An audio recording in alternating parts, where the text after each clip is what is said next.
Depending on how many people raise their hands and want to comment, we may put a time limit. But unlike public meetings, if you have a question rather than a public comment, we do have the opportunity to give panelists a chance to answer the question. Also, unlike public meetings, if your comments are off topic today or violate our community guidelines by being harmful in any way to folks in attendance, I will interrupt you and you could be removed from the meeting. If you want to provide a public comment, or ask a question, just use the little raise your hand button at the bottom of the screen and we'll add you to the list. If you're calling in, you need to dial *3 to get in the queue, and you'll get, we'll select you and then you'll be unmuted so you can ask your question. We ask that you abide by the group agreements for today's meeting. And I want to say thank you to the Office of Violence Prevention for providing these. They're really thoughtful and I appreciate them. Please listen actively, speak from your own experience instead of generalizing, using I statements instead of they, we, and you. Don't be afraid to respectfully challenge each other by asking questions. Uphold confidentiality, although, as I said, this is being recorded, so that's challenging in this situation. Take care of your own needs. Participate to the fullest of your ability. Stay present and take space and make space. Next, I just want to acknowledge that this topic is a very serious one, of course. And if we can go to the next slide. Thank you. We're going to be sharing some violence-related data and information and talking about these reporting standards, and recognize that this information may be traumatizing or re-traumatizing. And please, we invite all viewers to trust their instincts and to proceed with caution. And with the next slide, we'll go back to. Okay. All right. That's actually, this is the same slide. So please, thank you for being here and for contributing to the conversation. And we can go back to putting the panelists' beautiful faces up on the screen. Thank you. With that, I will turn it over to Nathan. Perfect. Panelists, thank you again for joining us. I must recognize that some of your organizations are actively engaged in the National Sexual Assault Conference, which is currently in session this week. So we appreciate you guys making the time and participating with us. Now we're going to dive right into the discussion and ask for your feedback on how we could best support the creation of safer reporting spaces, practices, and accountability for the probation facilities. We've prepared a few guiding questions to facilitate our discussion. However, we are not limited to these and look forward to gaining from your expertise and insights. We are not only seeking concrete actions that can be included in our policies and practices, but also striving to capture the spirit and vision that will drive meaningful and lasting change. Let's start with the first question and ask all our panelists to answer. As we go forward, if you'd like to jump in, please do so, or raise your hand with using the raise your hand function in the WebEx to call for our attention. So with the first question, we're going to go ahead and say, from your perspective, what is the biggest barriers that keep youth from reporting sexual abuse, harassment, or misconduct in our facilities? So I'll open it up. Anybody wants to? I can jump in. Perfect. Unless you have an order. No. Again, my name's Julia. Julia is good too, and I'm the executive director with the Young Women's Freedom Center. I just want to give a little bit of background. I came through the organization as a young person inside of the a detention facility outside of Los Angeles County at the age of 13, and was in and out my whole youth. So anyways, I have a background in rape crisis support. I did over 10 years in that work, working with CSEC youth, and then also just working with many youth over the years. So I think that one of the biggest barriers is kind of like a culture of like the fear of retaliation, or that they'll not be believed in the first place. And so some of those things, there's a power imbalance that could be a barrier. If somebody holds the keys to, your room time, or if you're seen as disruptive, maybe some of the ways that we communicate when harm happens, everybody doesn't communicate it the same way. We know for sure that the majority of We work specifically with women, girls, and gender expansive youth. And they have some of the highest rates of sexual abuse or harm prior to even entering inside of facilities. So with any extra additional layer of harm, either the way we present it can be in different ways. So in communicating how harm has impacted us. And so sometimes stories can kind of be, explaining yourself and just needing a lot of just removing the barrier of stigma and shame associated to it. So those are just a couple things off the top of my head that I can think of. I don't mind adding to that. Thank you for sharing that, Julia. To follow up to that, my name is Kent. I'm with the Anti-Racism Coalition, and I think a lot of young people that are in our systems, they already have been harmed and traumatized most of their life leading up to that scenario. So I think the main thing is that there's a trust issue. A lot of young people can't trust people, specifically when you talk about people that work in the system, law enforcement people or people with that type of title. So I think there's a trust issue. A lot of people before being incarcerated, most of the young people are victims of a lot of different things. So I think that just the traumatizing experience is what prevents them from being vulnerable to want to even open up on anybody. And also because the system does have repercussions and retaliation. So young people do fear that happening. I feel like there's still no process in place for them to feel comfortable and safe to be able to share some of the things that are happening to them. And also the cultural stigma that's at home. For at least for me as a man who was a young kid growing up in the system, sometimes as a young man you take that culture that you were in the community and with you. Young men are told not to cry, not to share nothing. So when you go in the system, you keep that. For women, I'm sure there's a whole different something around that too that they follow and take that with them. So I would say there's just a lot of cultural stigma at home that follows us while we're incarcerated. We don't trust a lot of people in our systems. People have failed us, people with authority, and that's basically. And also, you are perceived as a quote unquote convict inmate, so it's hard for you to uh, be able to report something so sensitive to the same system that is calling you that inmate, that convict. So it's just a relationship thing that I feel like it's going to take a while, and just trust is a hard thing that young people can build with systems.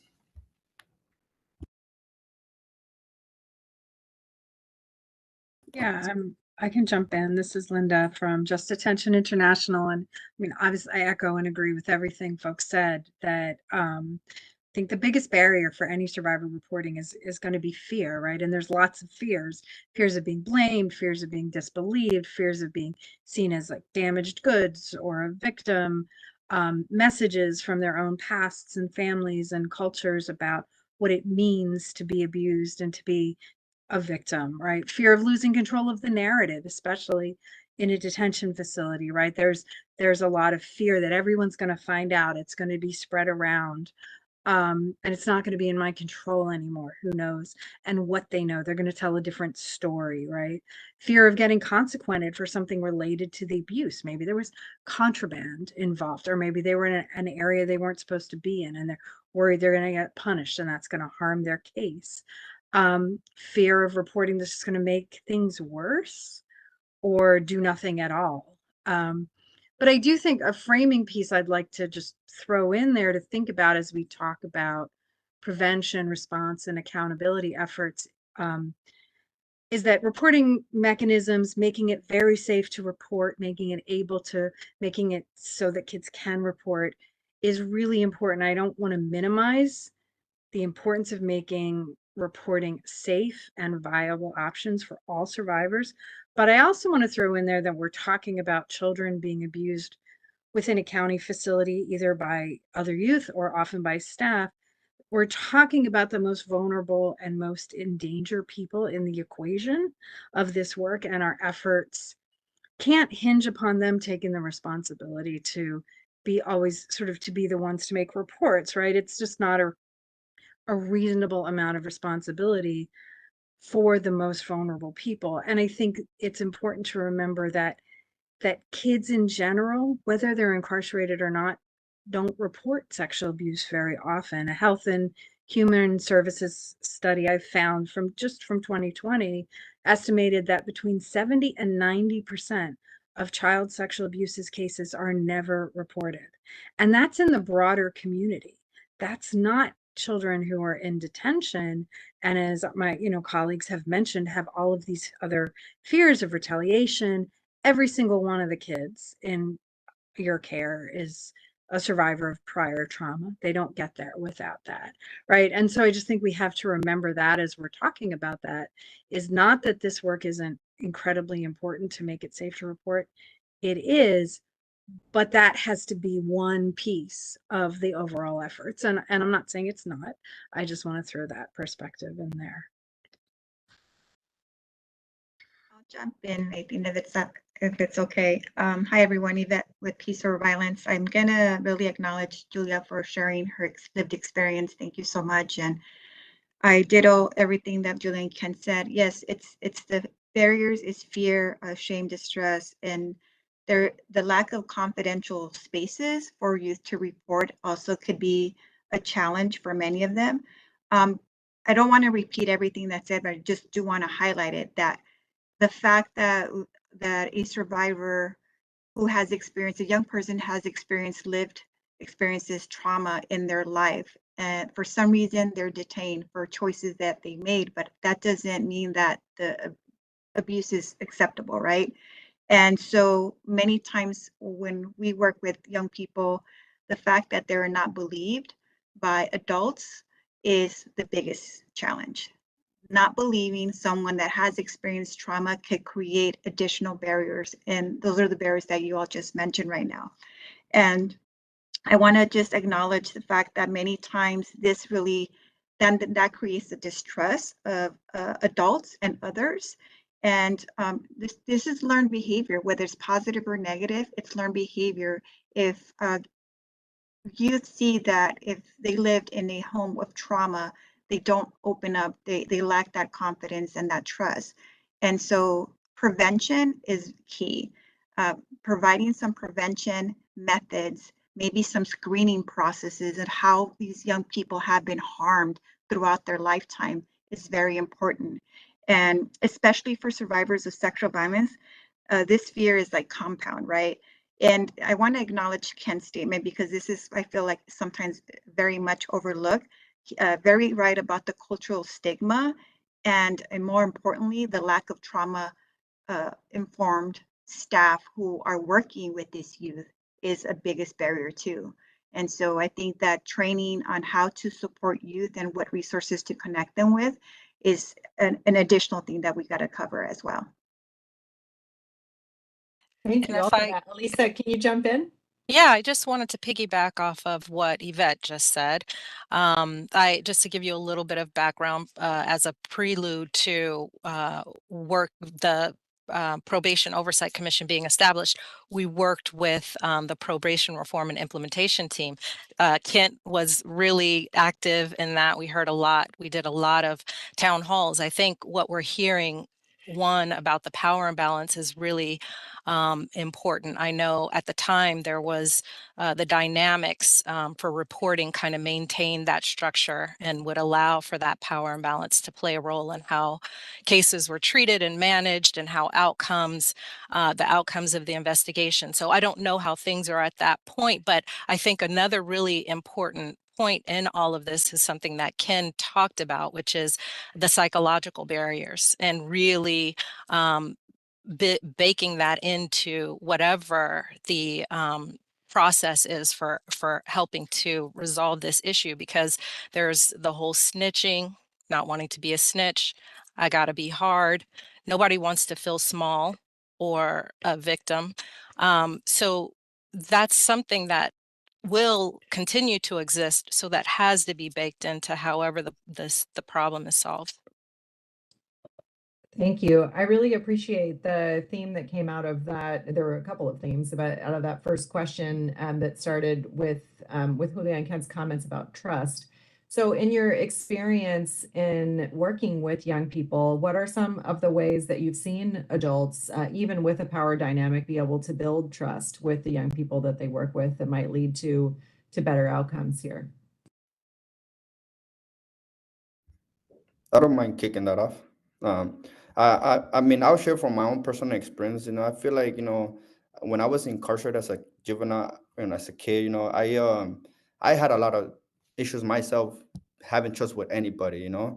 But I think what really allowed me to just get to that point was just being able to see people that share the same experiences as me, but that they already worked on them. They already got over that, because it's hard to feel inspired, at least for me, to feel inspired with someone that hasn't even worked on it, hasn't done the change themselves. For me, it really took credible messengers, literally, before credible messengers was a thing, that was already happening, at least with the organization that I work for. And, that is the reason why, being able to see other people that already make the changes, they're already living up to what you want to become, the best version of yourself.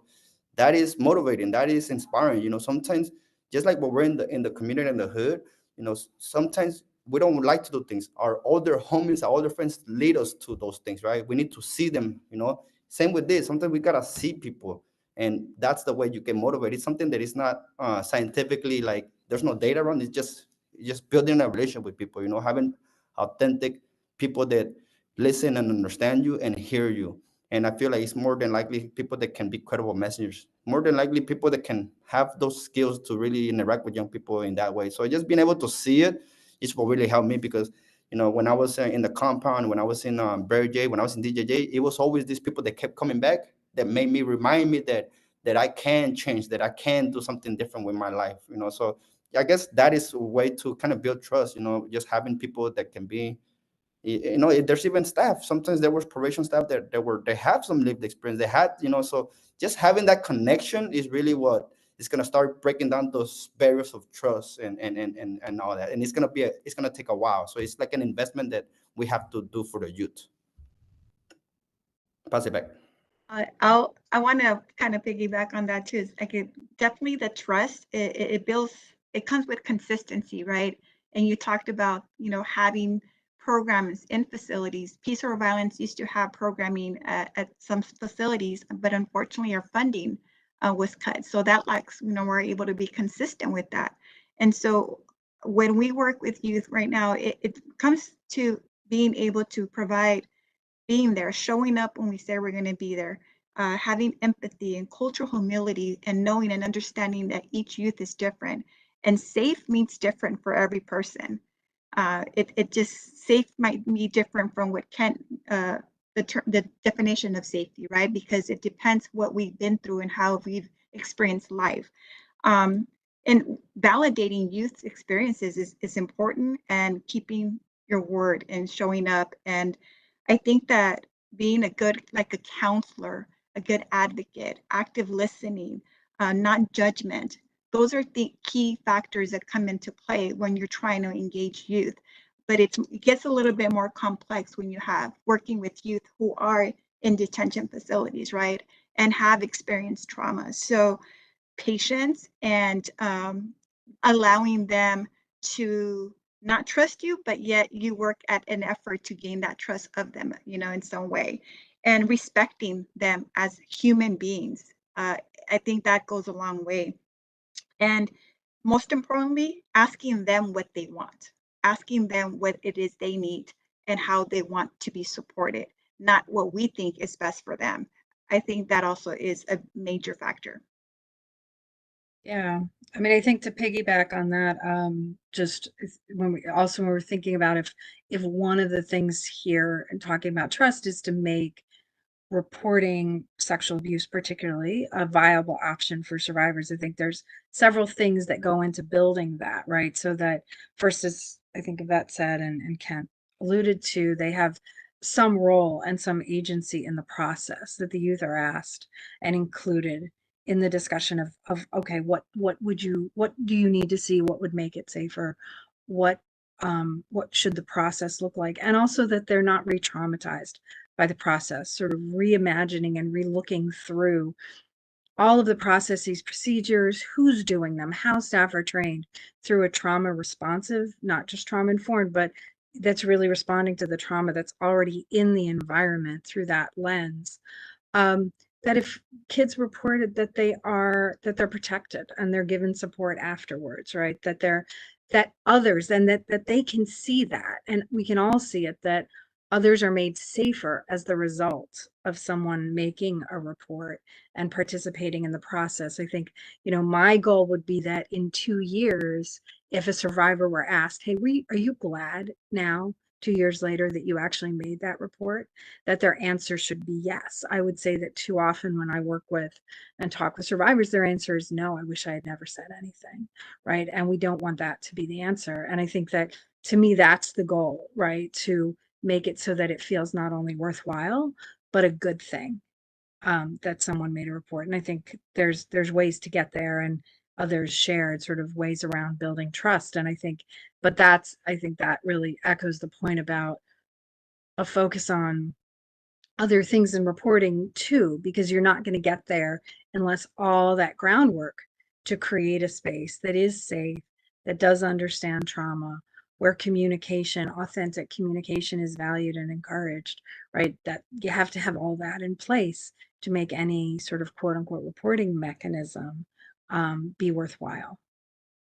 Yeah, and I'd like to just add that I think that the groundwork is a really important piece. So when Kent talks about really, and Linda, about hearing authentically without judgment, um, when I worked at the probation department, I actually took a cognitive behavioral therapy class, which really helps you to see your own noise and your own filters, and helps you to get to the root of what is causing you not to see a situation for what it really presenting itself as being. So I think a lot of it has to do with how are we showing up. Like you can't necessarily be taught not to judge, to be neutral, to be a deep listener, not thinking somebody's bad or wrong because they're having feelings, but you're realizing this is an opportunity to connect on a deeper level, to build that trust, to get to the point where reporting can happen. So,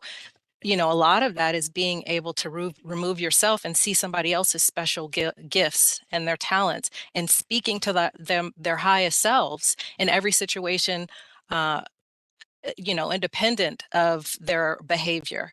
But really seeing that and really connecting to that allows them to be drawn to you and trust you more, in my experience. Yeah, if I could just add too, I think that when we're talking about making reporting feel safe, and I agree with everything everybody said, I really think having the credible folks come in and all of that are really, really good points, and all of it that can contribute to creating um, a shift in culture of making things feel safer. But I think as a young person, just reflecting back, being truthful and honest is like really important. And there's nobody that you can't honestly tell a young person that I promise you're going to be safe, because typically abusers or aggressors in the situation of, or somebody that's being accused of the harm, may be very clever in the way that they're going about it, right? And usually they've figured out all the little things to be able to continue the behavior and go undetected for long amounts of time. So it's going to take a lot of it. And there's also different levels of it that happens inside of facilities, even horizontal harm that comes from maybe people from the inside that you're living with every day. But and then also to have harm happen to you, and then to have to still go back to the same place. If we take ourselves outside of the facility, and let's say some form of harm happens, right? Maybe a bullying inside of a classroom, and then while the issue is being resolved, you still need to go to class. You still need to go to class. You still need to have this. So truly, in order for us to be able to create the most like holistic, like way of reducing more harm, is to maybe remove the child for an alternative. I'm just saying, I don't know. I know that this isn't always something that can happen, but an alternative sentencing or something, or placing somebody somewhere else out of it, would be the most ideal if harm has occurred inside of somewhere. Other things I can say is that working at a rape crisis center for so long, people need to be able to talk it out. And so, and be able to see what was consent, what was not. A lot of times I didn't realize that harm happened until way later because I thought I was the cause of it. I thought, you know, I shouldn't have went over there or I did that thing or whatever it was. And so I needed the education behind it. So then I can say that, you know what, that was a form of abuse. So people need like a space and education to be able to explore, and it can't be a one size fits all always, you know, because we receive information in different ways. So it needs to be very person centered sometimes. No broken promises. That's a big one I just put. And then allowing folks to know the process of timing of like, what's the timeline between something happening. I can get back to you by tomorrow. I can get, in the meantime, this is the plan. So some immediate planning.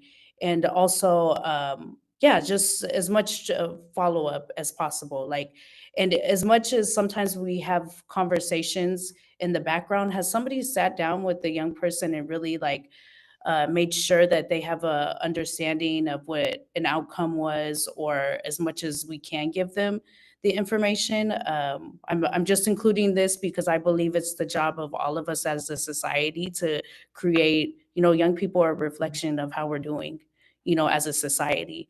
So if we can't get on the same page or whatever it is, you know, like we will see the results of it. And so just uplifting that when I say we, I talk about all of us, just the environments that we're creating. And so I just think that as much transparency that we can give, because just growing up, not having a lot of faith in adults, like adults were constantly breaking trust. And I can see that young people uplift that too. Like, y'all don't got it together, so I'm gonna go handle it on my own. So that's, I'll just pause there. Nathan, can I ask a follow-up question? Yeah. Julia, you and Linda both brought up something that is not on our list of questions and really interesting to me, which is this idea that maybe the young person feels somewhat to blame for part of the responsibility. Linda, you mentioned the idea that they maybe have contraband or they're worried about getting in trouble for something else, not the thing that we really need them to report. Can you talk about how that aspect might what we might do to be able to create safe spaces for young people who are genuinely worried about consequences for kind of like the surrounding behavior? I love how you explain that, Julia, as like the clever person who's committing the harm, because that's exactly what it is, right? It's like holding people down from making the report by threatening them with something else. Can you talk more about that? Yeah, I mean, I can, Julia, unless you wanted to jump in. Okay. I mean, I think, yeah, I've been working with survivors of sexual abuse in detention specifically for 20 years. And I worked at Rape Crisis Center before then. And I think particularly with youth, I would say 100% of the time they're worried they're going to get in trouble for something. You know, adolescents are very concrete thinkers about a lot of things. And I think in working specifically in detention, I have heard again and again stories like, but as Julia shared, and thank you for sharing that. And it's heartbreaking when you hear a kid say, well, this like staff member gave me a cell phone and then we did this or that, right? And so, and then they abused me. And to your point, Julia, maybe not even wording it that way, right? And then we did stuff, right? Could be the way it's worded. But I can't do anything about it because I took the cell phone, so it's my fault, right? And so I think that communicating really clearly with youth and with staff about what's the priority here. Again, working as a therapist in rape crisis centers, I remember talking to parents who were like, what should I do? You know, my kid got sexually assaulted at a party they weren't supposed to be at, and there was drugs and drinking, and just sort of saying, well, what's the priority here? What's your priority? Is your priority supporting your child so they can get through this?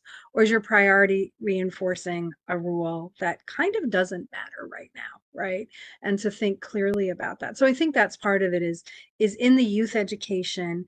And it's great. Well, I know we're talking later about what's next kind of thing, but I think if we've heard again and again already just in this short conversation about how kids often don't trust adults, and all kids don't, right? Especially kids who are in the system in some way or the other and have been harmed by adults, should have been able to trust an adult, and then they were shown that they couldn't. That peer educators can be so valuable and important, because if the messages are coming from peer educators, that says something about the legitimacy of that message to the kids, right? So um, I think also Yvette talked as well about being able to talk through their options with kids. And I think Julia did too.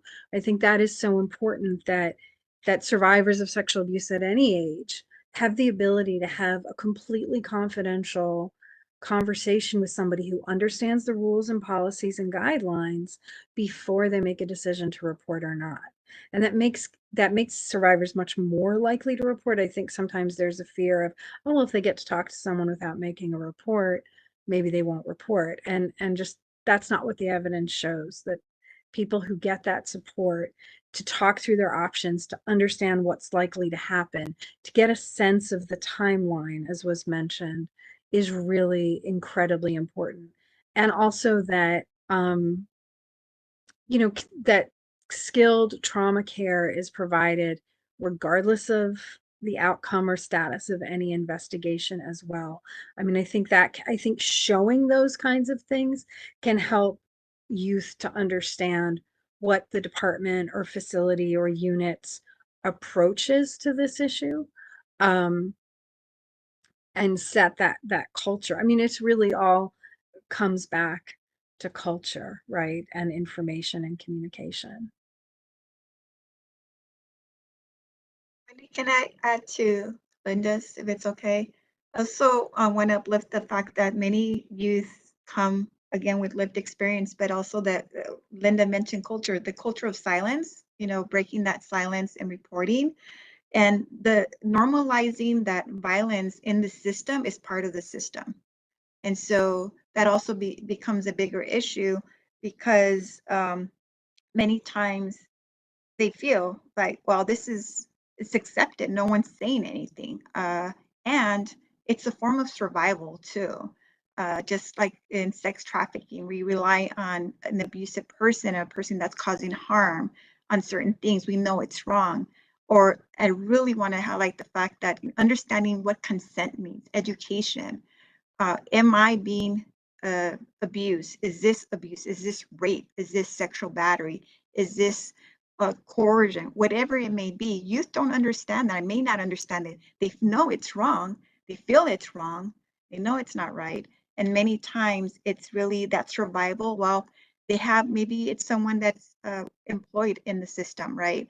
And just relying on them for certain privileges could be also an additional issue. So normalizing violence, uh, culture of silence is, in addition to what Linda, I feel, was speaking. I just want to uplift that as well.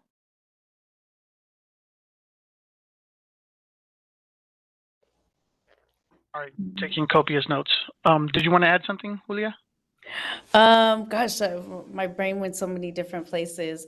On the end with young people, to like break up a culture of like where it doesn't just become like as an education, we have to give the alternatives too, of like where, because people are human beings and they want some kind of human connection.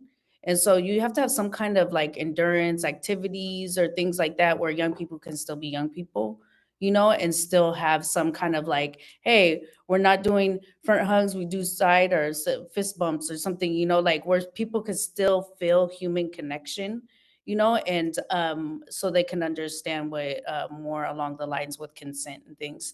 I'm just saying that because sometimes when we get so focused on it, what can happen sometimes is that it puts this kind of fear into everything where you're like real hyper vigilant, and now everybody's like, like PREA, you know, like it's like becomes like just a thing that's all the time, you know. So just giving people other alternatives to what is consent, what is connection, to shift on culture and things like that. I think those are important things so young people can still be young people while they're navigating really serious stuff.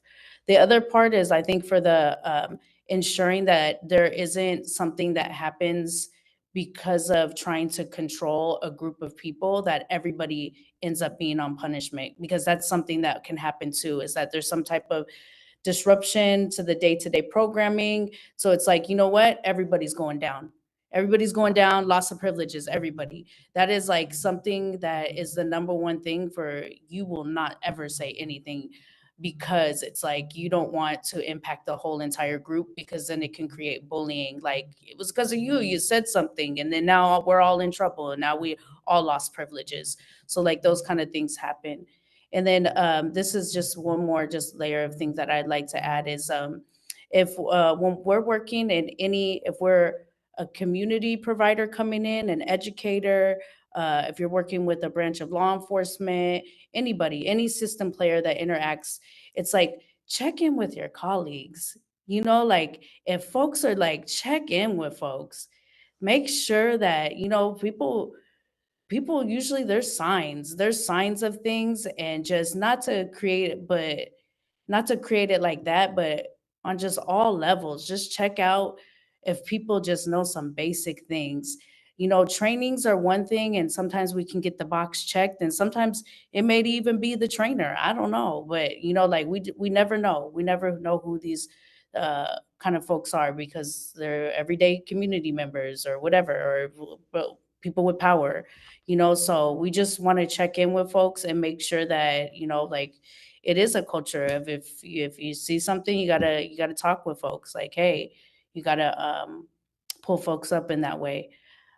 Yeah, so just if we're like that, then we can make sure that no further harm is happening in the care, especially inside of a facility. That should be the ultimate place where somebody enters in, and yet it's not. And yet, you know, LA County is failing right now. So that's it. Perfect. So in rolling along with that, how can we better ensure our reporting options are inclusive? And like we talked a little bit about culturally responsive for vulnerable populations, such as LGBTQI plus, youth with disabilities, or youth that are limited English proficiency.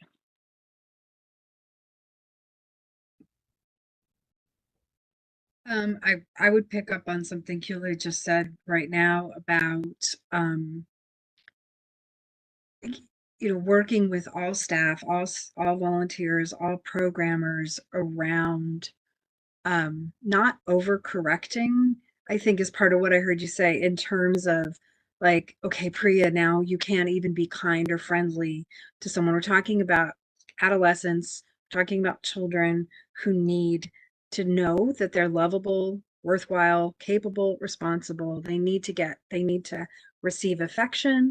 They need to receive, you know, they need to have mentors and adults in their lives who care for them and make that clear that they care for them and see them as worthwhile. And so we don't want staff fear of getting quote unquote PREA'd, right? Which you know, it's not a verb. I don't like that framing, but to mean that people become robots and become cold and don't show care and warmth to the kids, because the kids desperately need that, right?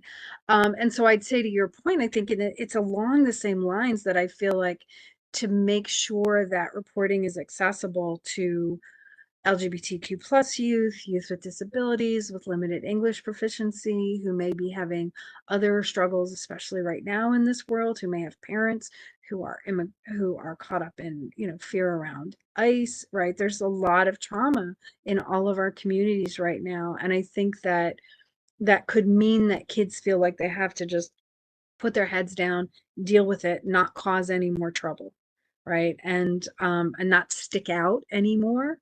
And I think that the spaces, the programs, the policies, procedures all need to be sort of the baseline of trauma informed and responsive and inclusive and safe for LGBTQ plus youth, youth with disabilities, etc. I think that's where you start, right? Is looking at the overall environment and culture.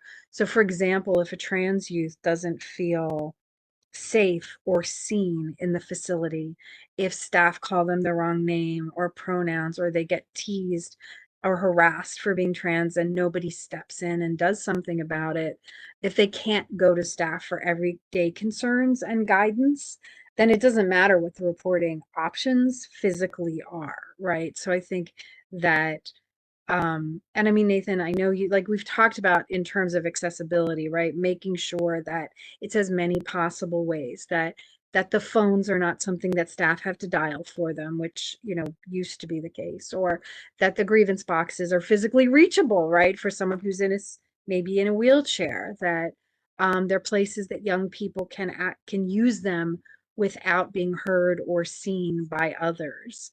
And again, that it's super clear to them what happens next. Okay, you've dropped this in the grievance box or the medical complaint box. You've made this phone call. What's next? Because I think in any lack of vacuum, human beings, it's just what we do. I mean, in any lack of information, we fill in the vacuum. And it's often not helpful ways we fill in the vacuum. But yeah, I mean, I really think the bottom line for making them more accessible is starting with all of the spaces and programs and policies, making sure that they're accessible and safe, and that kids who maybe have different particular vulnerabilities aren't left out in other ways too. Is it okay if I chime in? Yeah, I think process is a big piece of it, and understanding how various populations experience and how they externalize trauma based on kind of where they sit. I think being proactive with checking in, polling them to determine what type of barriers that they experience. But I think a really big piece of it is messaging too.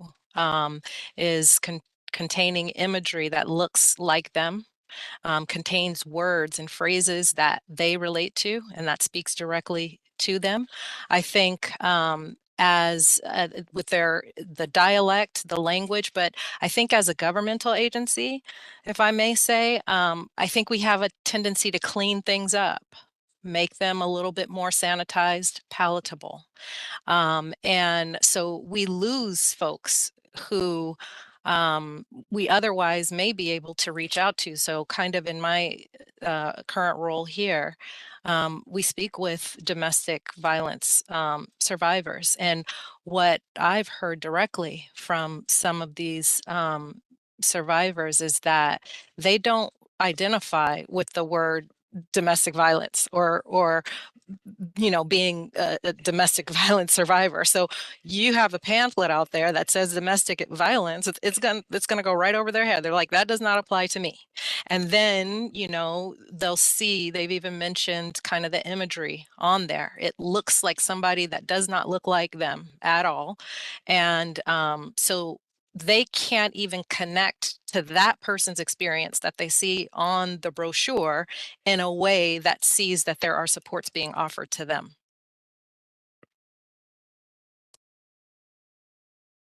Yeah. I would just like to say too is as much as you can with have folks either on retainer or on your team that are a reflection of the young people we see on the inside. I think that's important for folks to see, folks that have similarities to them. I think that especially with gender expansive young people, I think that it's important for them to feel that they have somebody also to the option to confide in somebody that has those intersections the same way that they do, that can understand the language. Now, I don't think that's all the time. I think because we have very good allies and advocates that get it.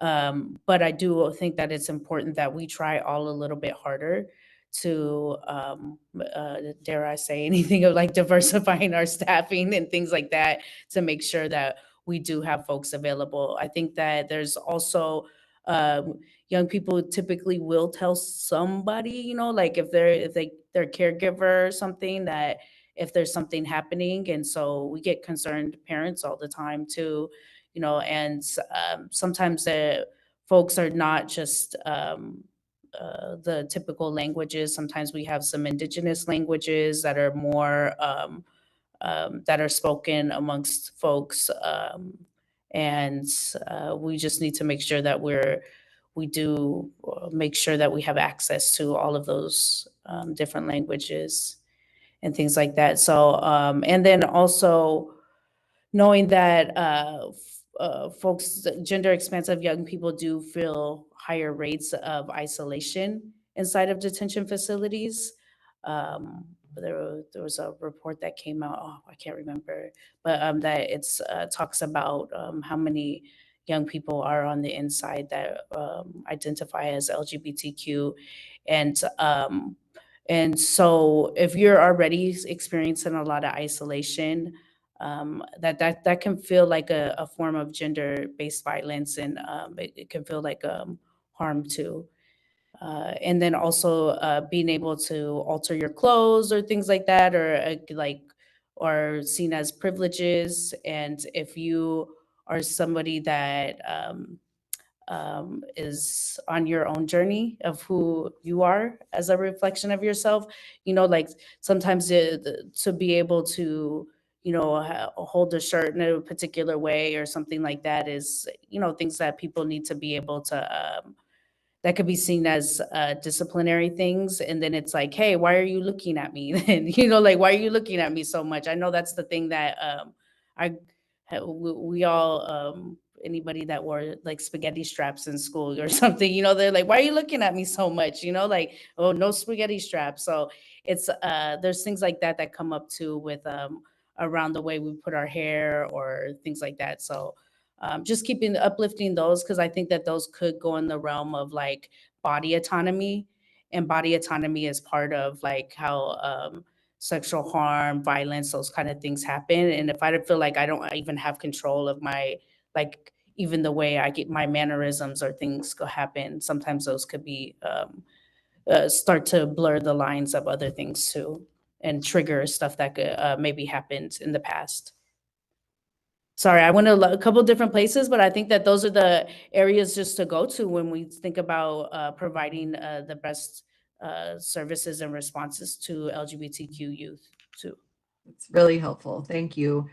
So there's been lots of mention about credible messengers, peer supports, and how that can help. How do you see that plugging into the reporting process? What does that look like in your experience and in best practices?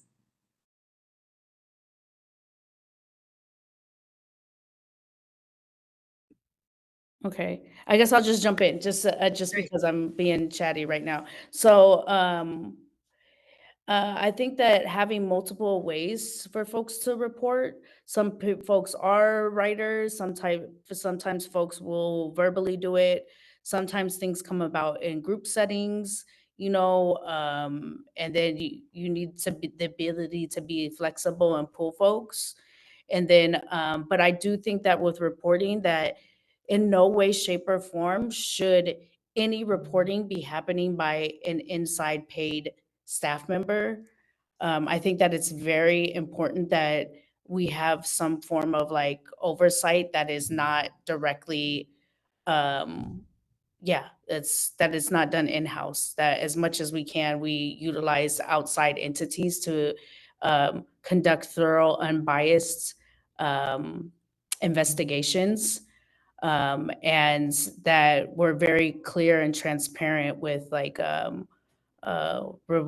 results and things like that. Just ensuring that there's some kind of accountability in that way, because if we just if everything gets investigated internally, it's like, you know, it's people have relationships or paychecks where they're paid, and maybe you're taking down the boss, you know, maybe the boss has I'm not at all making accusations or anything anybody. I'm just saying, you know, like, let's just hypothetically say something, you know, then you could be, you know, outed in the community or something, or seen, just like young people experience, you say something and that was the person that was giving everybody the extra cookies, and now we're not getting extra cookies. So it takes a lot, like we don't want that to happen. So as much as we can have an external, it just makes it a little bit safer for everybody. Thank you And for that. also Yeah. alternatives. to Yeah, incarceration.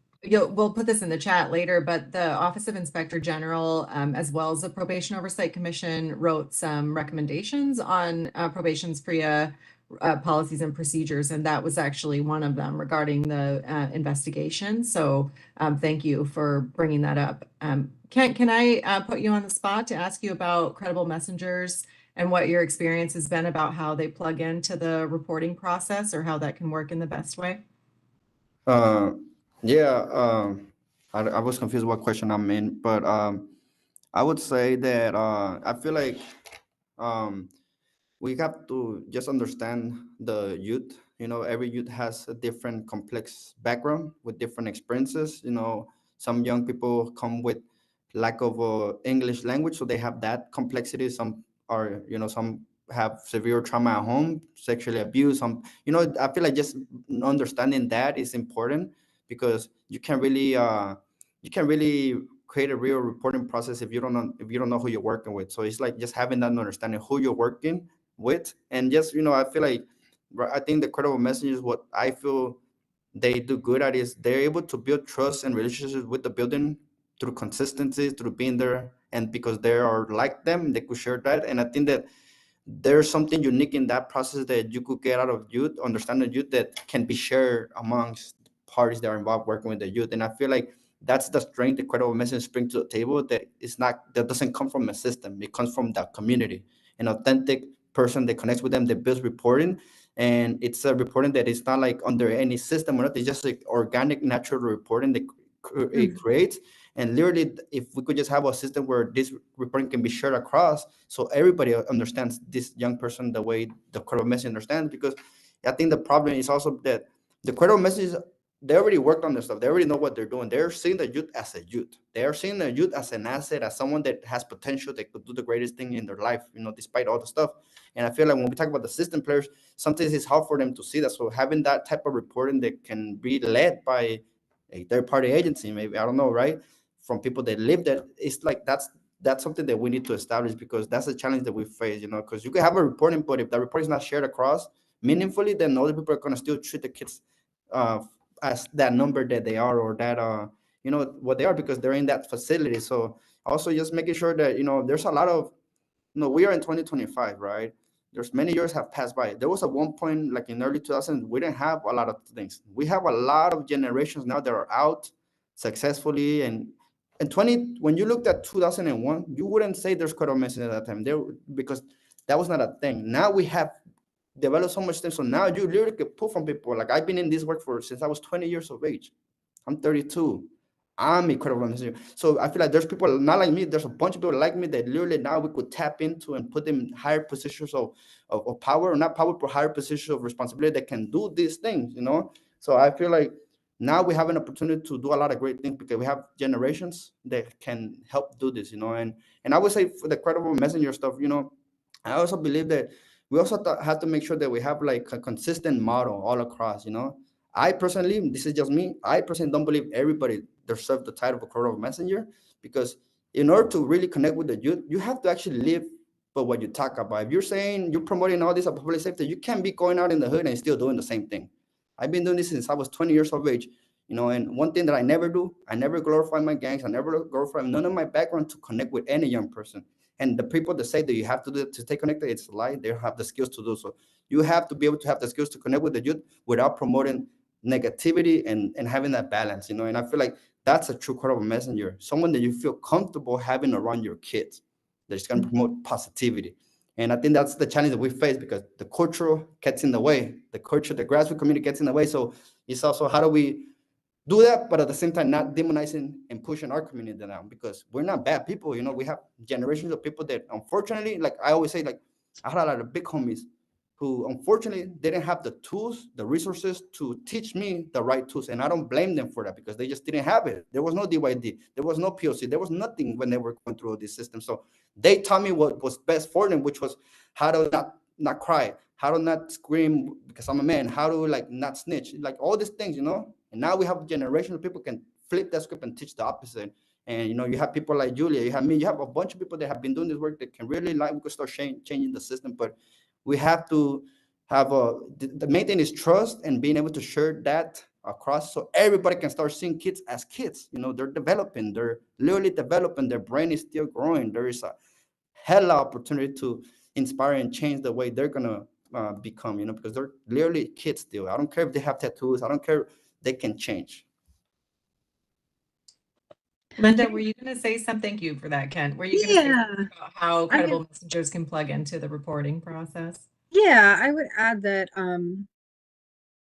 I think that peer support and peer mentors, peer educators can really play an important role. I think they're used to great effect, often in high schools, certainly in colleges, but in high schools as well.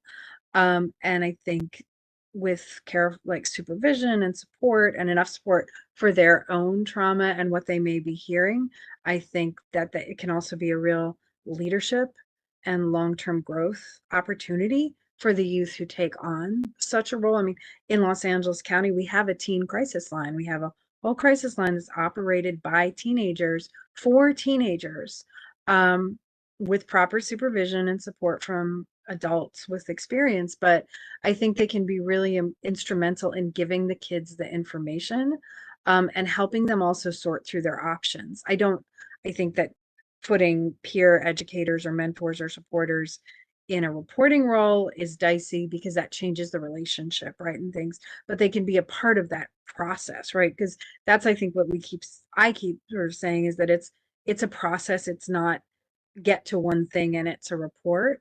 Um, and I think credible messengers can be to both Hula and Kent's point, being familiar too of the community, looking like the folks that they're talking to and giving messages to. And I would say also credible messengers, really the biggest thing is showing by action that you're credible, right? That is honestly the very biggest thing, so that I think every time a report is handled well and a youth is treated with respect, dignity, and care, that sends an important message to absolutely everyone. You know, telling the youth what to expect, what's next, not making promises that can't be kept, updating them, making sure they have outside support services. I think that messenger is one part of a puzzle that includes all of those things, then the message itself becomes credible as well. And so I think that that peers, that staff members who show by their actions that they're trustworthy, that outside organizations like many of us here could, you know, being a part of that puzzle. I think that's something that I see in work in detention facilities particularly, is that the more access to outside support that a department or facility offers, the more trust the people who are living inside actually have in the department itself, because they say, well, they're letting me talk to you alone. That shows a great deal of trust, and it shows the intention of the department. And that's been the feedback we've gotten at JDI when we've been doing programs, projects, and services inside detention facilities, is that folks who live inside say the fact that they're letting you be with me alone and talk to me alone, that helps me trust them too. So it's sort of earned by extension. And I think also, I mean, it sounds like there are some recommendations that will be made. And I just would like to share real briefly a model from another country. We do work, we have an office in South Africa. And in South Africa, there is a group of folks called Independent Prison Visitors, and they are community members who are designated to go inside youth facilities and adult facilities and collect concerns and complaints and talk individually to people. They can just randomly say, hey, I'd like to talk to this kid or that kid, or I would like to speak to someone on this unit. And they are trusted community members to begin with.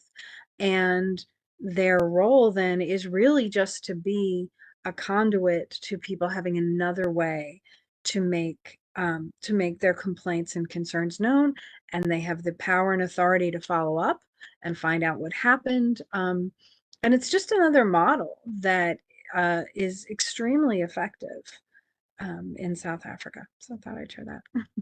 And I'll just quickly say, we talked about this with the PREA about having credible messengers, youth advocates coming into the facilities regularly. And I appreciate what you're saying, Linda, and South Africa, their model, but one of the things that we explored was the idea of just having it on a rotation so that no one is directly called out. I'd like to speak to this person, and then that causes, speculation or, any other unintended consequence. But just even in the idea of having a multidisciplinary team with some type of mental health professional, and it just being a rotating thing that always happens in a private space. Developing that relationship really was something that was discussed, but also what we've heard here is kind of like, what is the tone of, follow-up when things happen? How can they trust? What is the communication in the follow-up to whatever may be revealed? Thank you for bringing that up. And, the probation oversight commissioners do have the ability to access the facilities and do inspections that are noticed and unnoticed.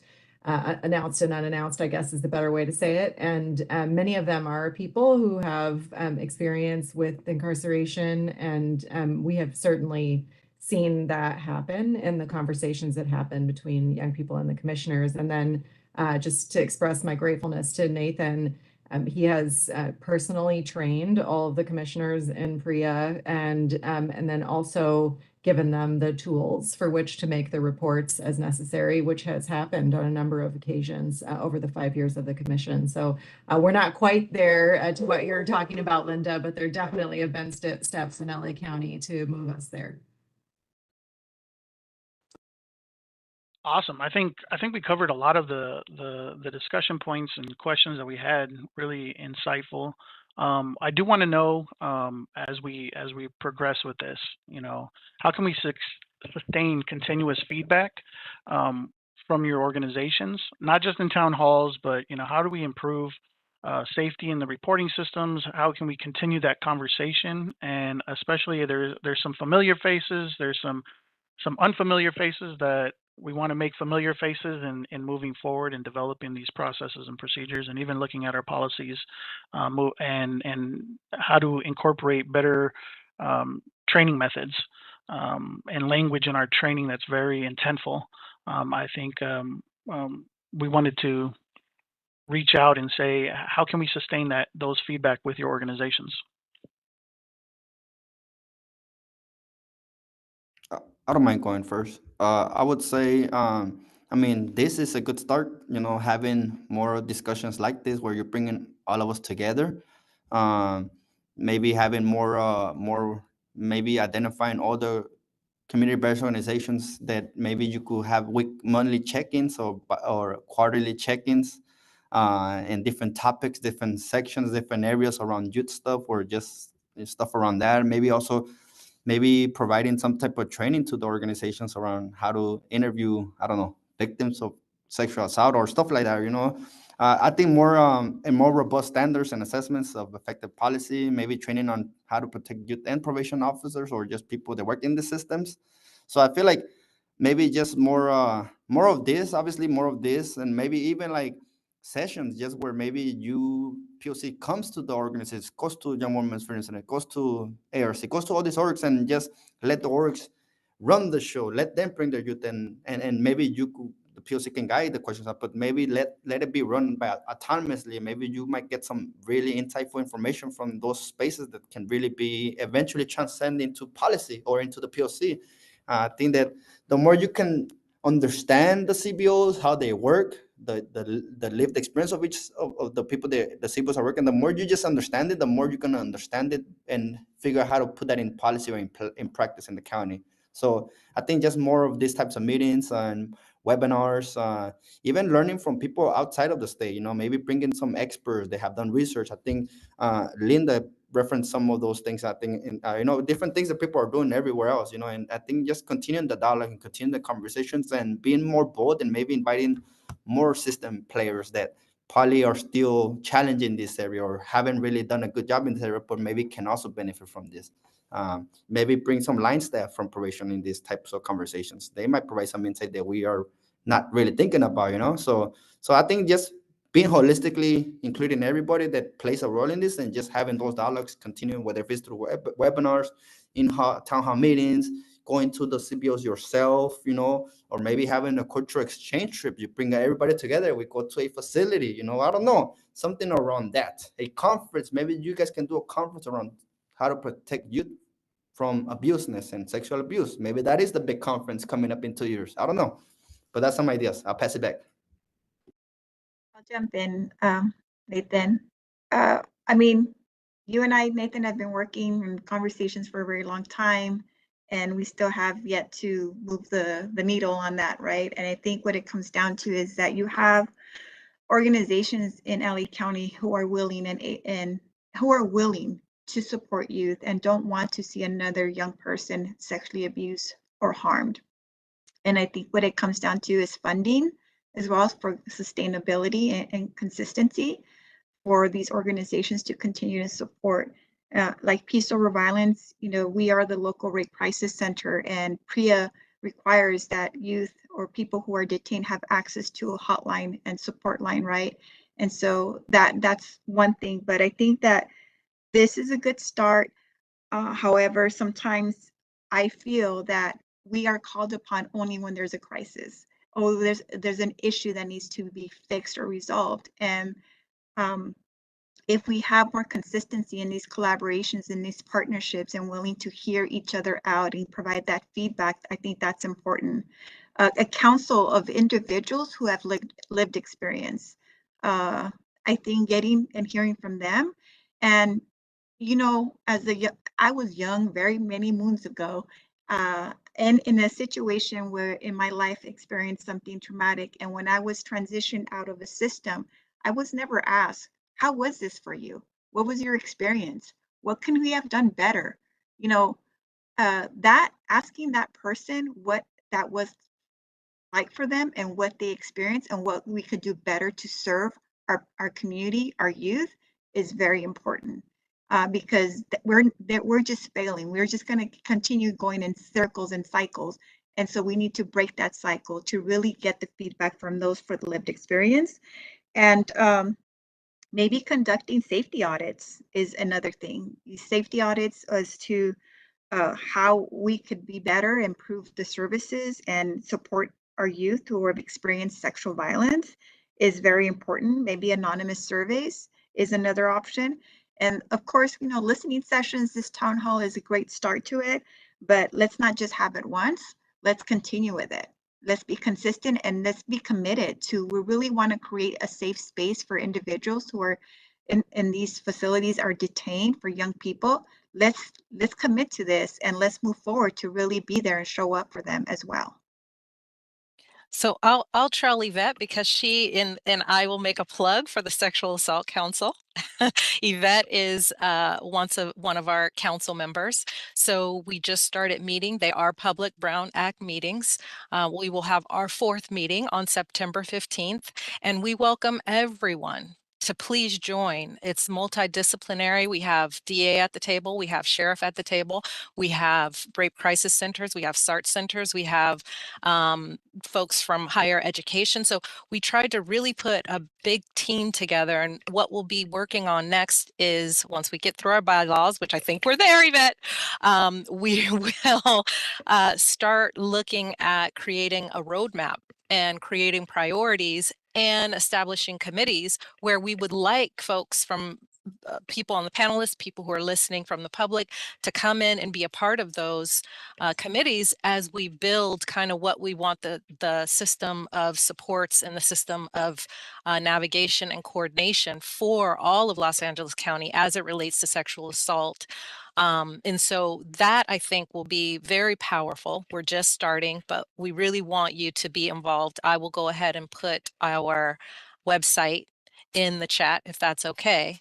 And it's open to the public, and you can see the agenda, and you could see everything that's coming up and the places where they will be on the website. So thank you. Again, oh, go ahead. Go ahead, please. Okay. So yeah, I would echo again what folks said. I think Kent's idea and thought about, you know, learning from others and promising practices, I think is a great one. I do want to give a little sort of kudo and shout out to Nathan. Again, because I think Nathan is always looking for that, and it does, in my experience with Nathan, does a ton of research, goes to every meeting or conference to learn from others that he can. And so I think probation is fortunate to have somebody in this position who I do believe truly cares about this work for a very long time. And that's important. And so I think, yeah, all these ideas about having kind of regular meetings and discussions, talking more about how we can all help be there for the youth and for the staff. I do also too want to mention that if staff are not well and supported, and staff's own trauma, because so many of our staff come from this, you know, have some of the same life experiences too. And if they're not well and safe, they can't take proper care of the youth. So that's also an important piece of this puzzle, is that making sure staff have the support physically and psychologically that they need. And I know there's lots of processes mandated within PREA, like Yvette mentioned, the services for youth. There's also post incident reviews that are required. I know there's all kinds of confidentiality around that, but I don't know if there's a particular way that these us here on this outside folks who have a vested interest in ending sexual abuse could participate in some way, if there's a way to share some of the information from those post-incident reviews where there is a report and there has been an investigation, if there's a way to do that with proper confidentiality protections and agreements so that there could be more detailed feedback about actually what to do. I think another thought is that with the California Department of Corrections, my organization and Julia's and several others have participated in large town halls inside the prisons where we had a similar process with incarcerated people. And so doing something like that, where we get to hear directly in a private way from the youth about some of these same questions, I think could be something that could get some great information and also build that trust, right? Again, if the youth see that. And then I just think a kind of a larger issue that I see a lot, and I'm not speaking, I haven't worked directly with the probation department for a little while now, so I'm not speaking specifically, but I think that when we talk specifically about PREA as kind of a standalone effort, we do ourselves an injustice, and the youth and the staff who are working on it an injustice when it's sort of siloed, because it's safety, it's common sense corrections. And I think safety is safety, and sexual abuse is endemic of all kinds of abuse and harm. And so the idea of trauma-informed practices and responses and taking what's required within the Prison Rape Elimination Act standards and applying it in a way that takes trauma into account and works best for the youth and staff who are in probation will lead to safer facilities for youth and staff in other ways. So I think that sort of incorporating those efforts into other safety efforts and not sort of siloing it is really important. And I think, again, as Yvette mentioned, I think there are several of us here who are and would be willing to do deeper work and help with programming for the youth and for the staff and training and support around policies. And we're here, so it's great to be called upon. Of course, the resources are always a challenge, and we know obviously we need to pay our staff to do such things. But I think that if we start working together, perhaps we can figure out those resources too along the way. I could add on here. I would say some almost like some form of like a little reporting, like a little report card, how we're doing, like updates to the community of like a shift in culture and stuff. I've put on here some type of youth advisory board around such topics. I know that Young Women's Freedom Center, we've had like Mayor's Office of Human Trafficking before, where we had a youth advisory board and things like that. But that kind of guided, folks that were further along in their journey, where they could create recommendations and look over documents and things and approaches that probation is already implementing, and kind of give their overview and insight on it. So then you can put it through a younger lens of giving young people some power back in that way. I can tell you that many of the things that happened to me, I did not even begin to explore until after 18. So after I was out of the off of probation, then I was able to like explore like my healing journey and what that looked like and things like that. So I think it's important for y'all to get outside of the office and get into the community to listen to folks that in different ways. So then you can something similar to what Kent said, like listen to folks with some lived experience, and maybe even anonymously or however you want to collect the information. But for folks that aren't actually being overseen by probation currently, because that also allows you the freedom to be able just to speak and not have to be under that level of somebody having power dynamics inside of your life.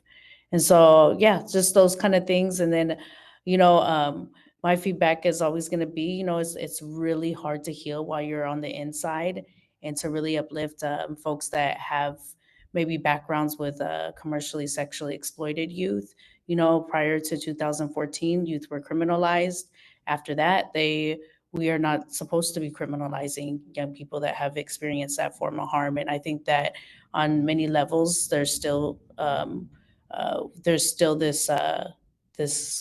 box that we put folks in of like, oh, they're safer right here, and we gotta make sure that we're being accountable in that way, that we're not locking people up for their own safety kind of thing.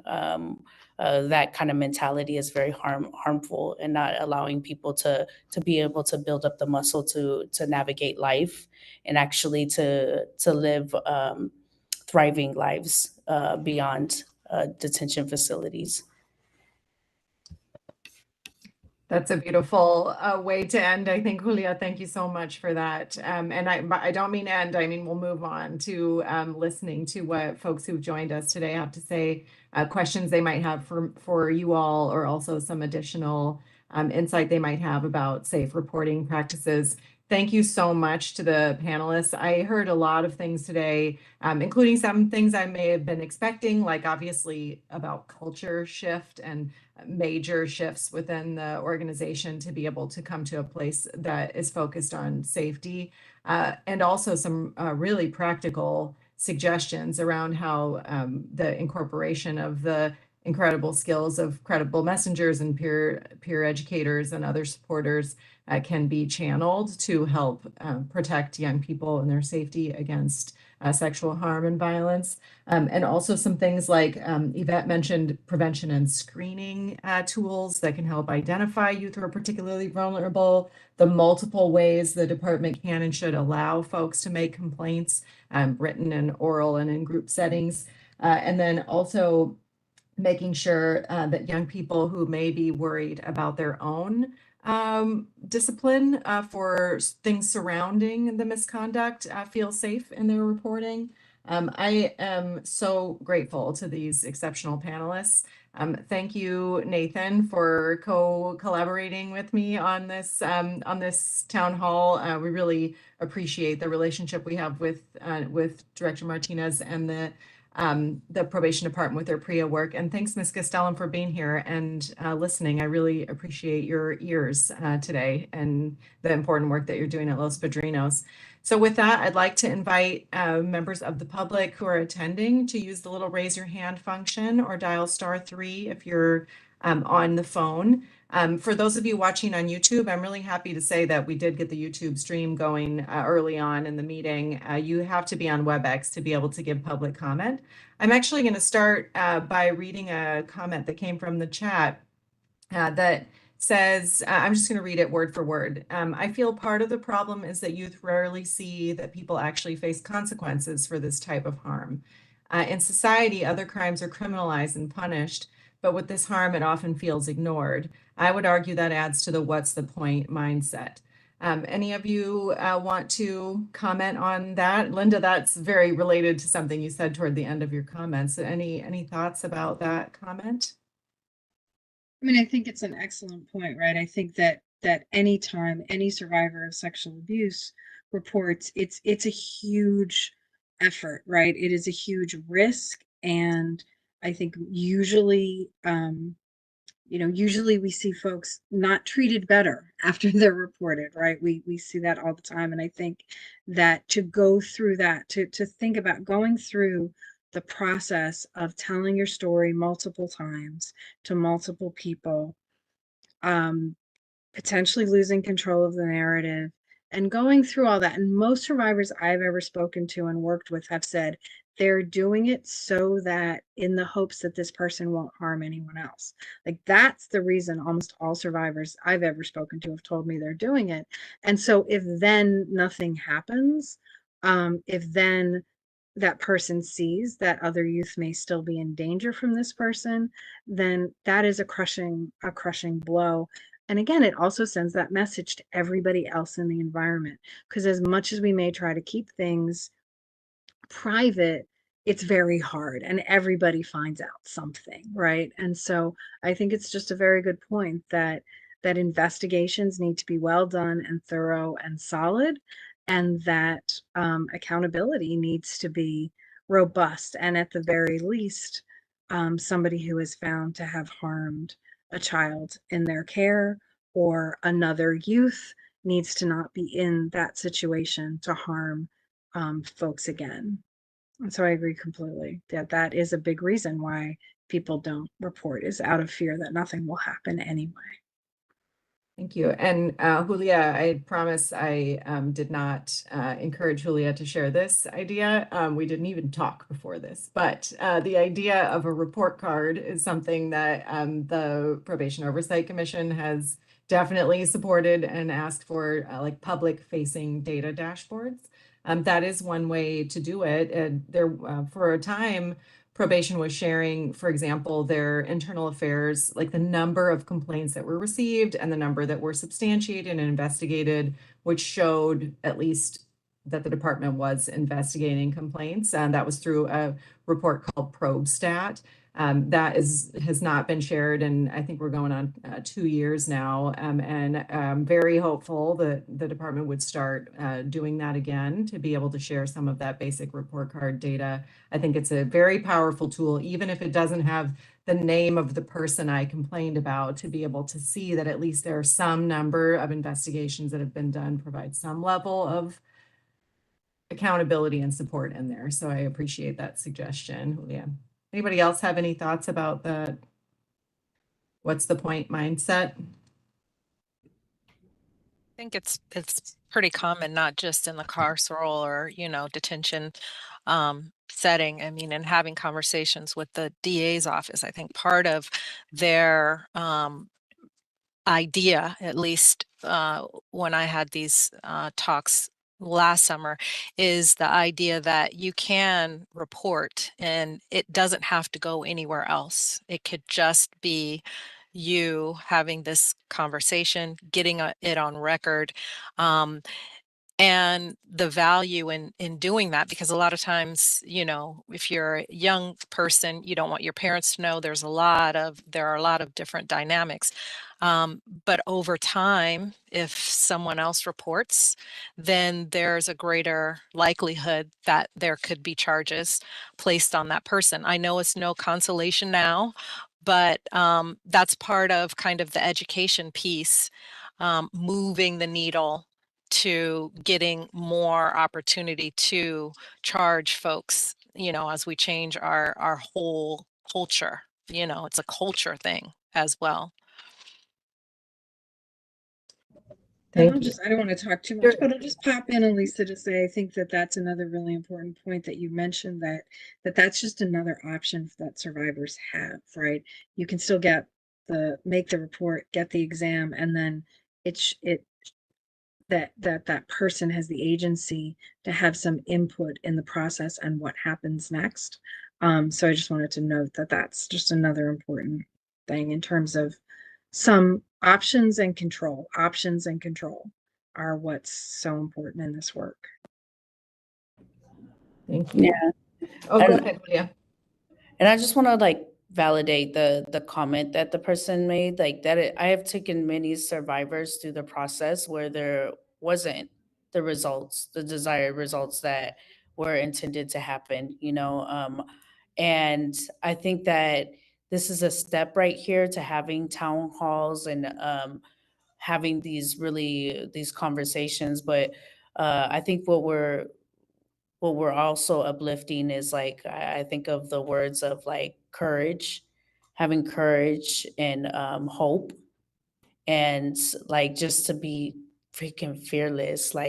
It is so empowering once that you just take it and you go, you know what, I'm about to give this to the universe, and what will happen, and I think that for anybody that's just listening in, that just has supporting somebody that just feels like, what's the point, or just giving up, that just, let my testimony or others, draw from other things where there were results, just to keep you going through your process, because, it is the taboo to speak about. And you just gotta give it all you got, and you gotta be okay with that, and just always being kind and gentle to yourself, or even if you're somebody that's a bystander that's supporting a loved one, to just be kind and gentle to ourselves, because that's the opposite of what actually the harm is. So just keep going. And one last thing is that, and it really hurt a lot when I had found out about another level of department that there's sometimes these Bill of Rights that protects people to go get hired somewhere else. And we got to challenge those things. If you commit harm here, you can't go across the country and go commit harm somewhere else. You got to take the walk. And that's almost like a little bit of an indigenous framework too. Is you need to take the long walk. You're not coming back into something like this. Is it's broken, and that's it. Not working with young people, or yeah. So it's just that's something I just want to uplift, is that folks, we ensure, at least in that transparency, that if harm has been committed or you have multiple reports over long periods of time, you will not be working anywhere that has anything to do with children. Thank you for that. We'll go to Lupe Ross. Welcome, Lupe. I'm glad you're here, and we'll unmute you so you can give your comment or ask your questions. We can take the timer down, I think.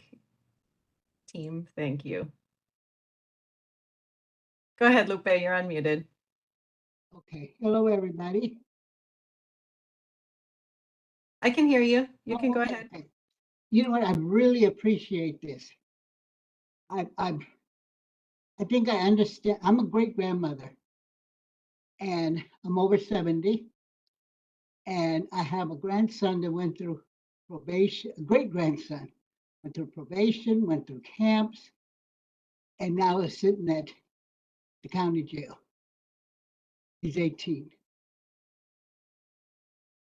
We need more programs, but programs that with people that can get through and help us. You know, probation can't do nothing for us. They can't. And I'm sure that there's a lot of probation officers that really are sincere and care about the youth, but they're not available to us. They're not available. And I'd say they started my RFA process in March of last year. It's still not complete. The judge gave an order to send him home, and that's how he came home. But everything that he learned in camp, learned in juvenile hall, plus learned from his father, who had him join a gang. Then he lost his mother while he was in camp. They offered a grieving process for him. They offered support for him. But he said, Grandma, I wanted you. He said, I wanted you. I wanted my uncle. He said, I wanted my little sister. He said, and they wouldn't allow that. It had to be a visiting day. Well, my mama didn't die on a visiting day, he told me. And I know I'm getting a little emotional right now because yesterday he told me everything that went on in juvenile hall and in camp. He said there's some people, mostly women, that were nice to us. He said very few of the probation officers that were women were mean or didn't care. He said, but there was there's more men that didn't care. You can't trust them. They tell everybody your business. They set you up to fight. He said they gossip with each other about us. He said, and that starts a lot of mess up in here. But guess what? Last night he says, you're not going to believe this. He said, for the past 2 years, I've been in camp and juvenile hall. He said, and now they put me in Wayside, and now I got 6 room mates that we all went through camp and juvenile hall. So what does it appear to me? It appears to me that our kids are just a pipeline being funneled to the prison system. There's no support for them. There's no training. There's no violence prevention. Wendy, you know, I've been on violence prevention, a good violence prevention program. You cannot tell these kids nothing if you haven't been out there. You had to have lived that life for them to trust you. And I'm not sure, I think it was Nathan that made some comment similar to that. It's the truth. But probation doesn't want nothing successful. So what happens to them when they age out? Or they're 16 and they can come home? There's still no probation officer. There's still no services. You call probation, I don't know how many times they can't even tell you who a probation officer is, or they tell you a wrong address, a wrong phone number to call. There's no support. I don't know, maybe it is better for the Attorney General to take over and organizations like this that I just listened to, which I appreciate so much, thank you, should be a part of that reform. Lupe, I'm so thankful for your participation today, as always, you know that. And I am sorry to hear that your great grandson is not with you. You said a couple of things that I heard mentioned during the presentation. I don't remember who it was that said it, but that this isn't just about PREA. And in thinking about the programs and all of the other services that may be offered to help young people feel better, do better, have more confidence, be more willing to um, be able to report that those issues beyond just the policies and procedures of PREA impact the outcomes of PREA. I'm wondering if any of the panelists would like to talk about how they've seen the links to other positive programming opportunities combined with that. I know Elisa mentioned the CBT training for staff, but what else? What helps beyond the PREA procedures to help encourage positive outcomes in this arena? Can I add something? I would say, I forgot the name of the speaker, but Lupe, thank you for, Yes. was it Lupe? Yeah, thank you for sharing that. I think while you were talking, I can attest to a lot of that, because, I've seen a lot of my friends who I spent time with when we were all youngsters, teenagers in juvenile hall. And now that we're all 32, I see all of them now. And all of them are literally got out of prison. Literally all my childhood friends, every single one of them went to prison and joined gangs. Only one of them made it, who's a film producer. Very ironic. But every single one of my friends joined gangs. We were all skaters. We're skaters, rockers, trying to find our potential in skating, but we didn't find no skate parks.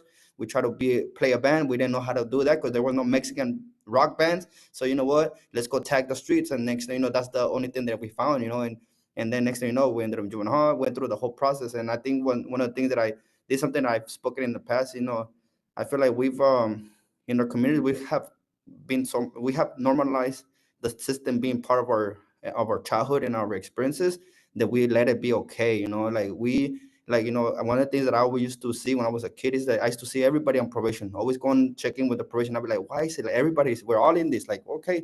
And I used to feel like maybe this is how it is, And I think one of the things that I remember when I was incarcerated, one of the things that I lacked was having a father figure, having a role model, all my life.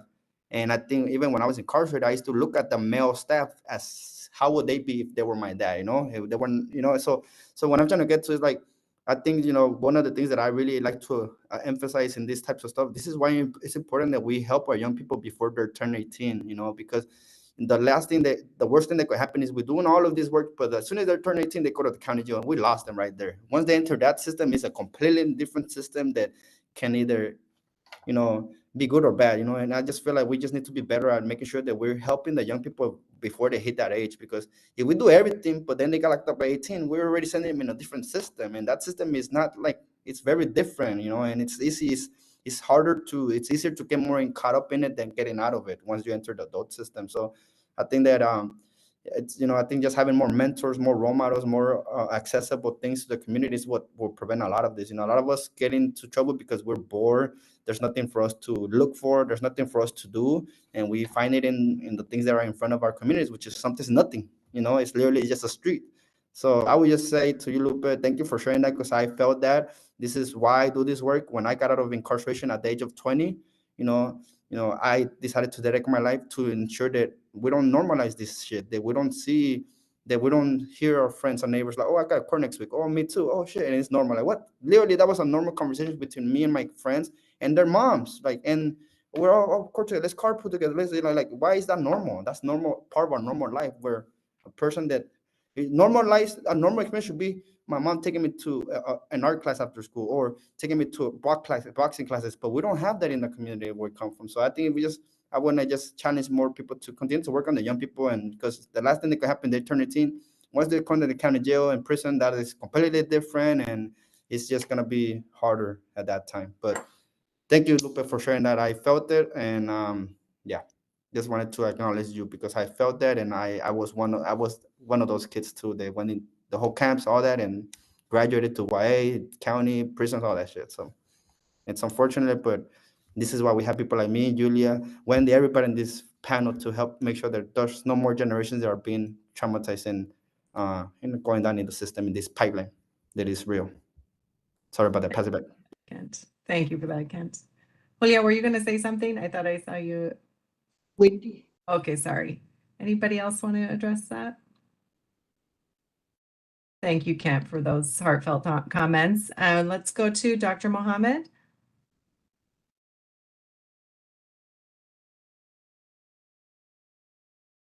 You're unmuted. Oh, good Hi. afternoon. Thank you. My name is Dr. Isradullah Mohammed. For ADA reasons, I request that all follow-up occur in writing.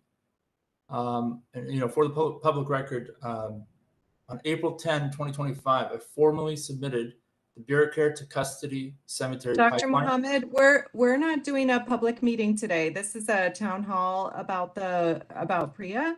Do you have some comments or questions for the panel about PREA? There won't be minutes of today's meeting since it's not a Brown Act meeting.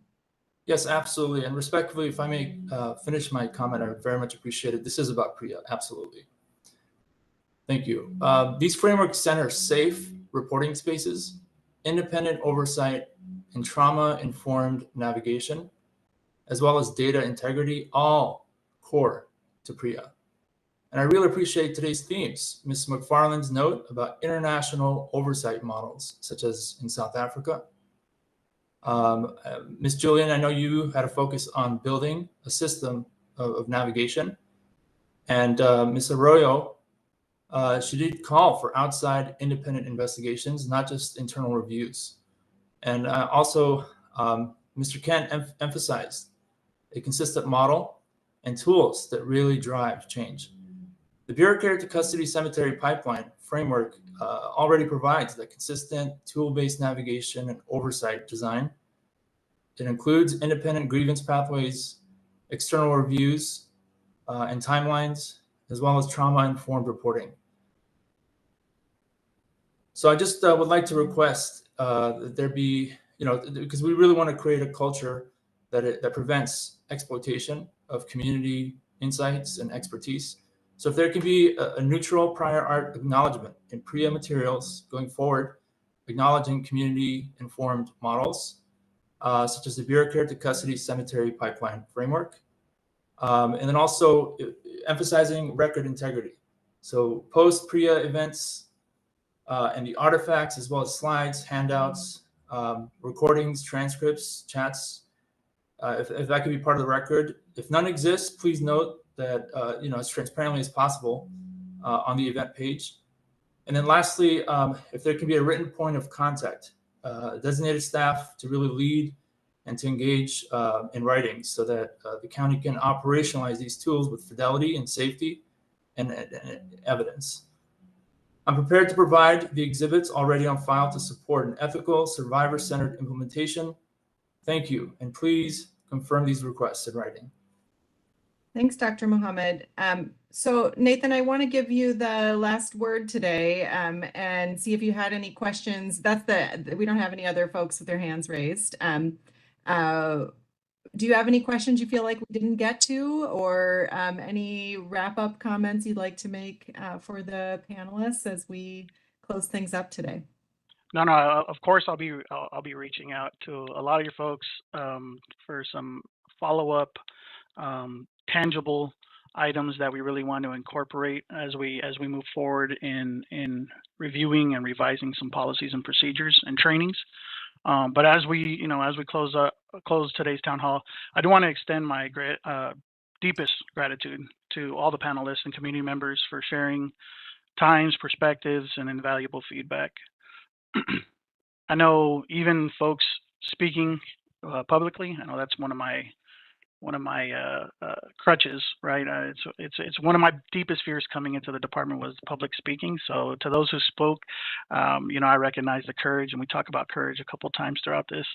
It takes to share your voice in public settings. So I'm deeply appreciative of that.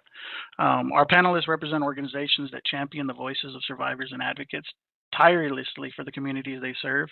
And as such, your leadership, I can't say it enough, your leadership and commitment are essential in shaping safer and more supportive environments. And we are truly grateful for that partnership. I can't say it enough. Just being able to reach out to somebody, especially when I have questions to kind of cultivate policies and procedures. I do appreciate the old faces, or not, I'm not gonna say old faces, folks that I've known for a while, and the new faces that I'm going to be able to reach out to for support. I look forward to that engagement. So thank you all for contributing to this important dialogue, of course, and helping us move forward, hopefully together. Thank you all so much. I wish you a beautiful afternoon and appreciate the insights today. Take care. Thank you, everybody.